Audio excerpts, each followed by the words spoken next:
ರೇಣುಕಾಸ್ವಾಮಿ ಹೆಂಡತಿಗೆ ಸರ್ಕಾರಿ ಕೆಲಸ ಕೊಡಿಸ್ಬೇಕು ಅಂತ ಹೇಳಿ ಅಲ್ಲಿರೋ MLA ರೆಕಮೆಂಡ್ ಮಾಡಿದ್ದಾರೆ. ಹಾಗೂ 1 ಲಕ್ಷ ಅಡ್ವಾನ್ಸ್ ಹಣನೂ ಕೊಟ್ಟಿದ್ದಾರೆ. ಇದು ಗೊತ್ತಾ ನಿಮಗೆ? ಏನ್ ಹೇಳ್ತಿದ್ರು ಬಗ್ಗೆ ಸರ್? ಏನೋ MLA ಅವರು ಹಾಕೊಂಡವ್ರೆ, ಗೌರ್ಮೆಂಟ್ ಅಪ್ರೂವ್ ಕೊಟ್ರೆ ಅವ್ರಿಗೂ ಒಂದ್ ಸರ್ಕಾರಿ ಕೆಲಸ ಸಿಗ್ಬೋದು, ಏನೋ ನಮಗೂ ಗೊತ್ತಿಲ್ಲ.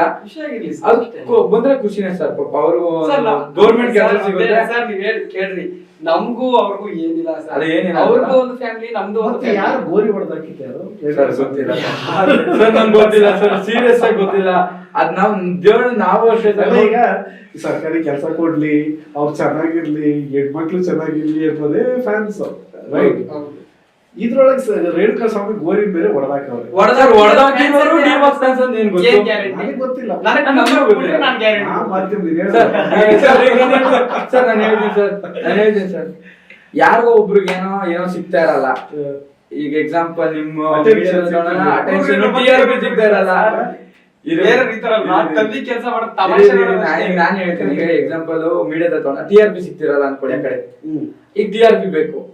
ಈಗ ನೋಡ್ರಿ, TRP ಅಲ್ಲಿ ಅಯ್ಯಪ್ಪ ಆಗಿದ್ ಕೆಲವು ನೀವು ಕ್ವಶನ್ ಕೇಳ್ತಾರೆ, ನನ್ನ ಹೊಡೆದಾಕಿದ್ ಯಾರು ಅಂತ. ಅವರೇ ಹೊಡೆದಾಕಿರೋದು, ಯಾರು ಕುಡ್ದೇ ಹೊಡೆದಾಕಿರ್ಬೋದು, ನಮ್ಗೆ ಆಗಿರೋರು ಹೊಡೆದಾಕಿರ್ಬೋದು.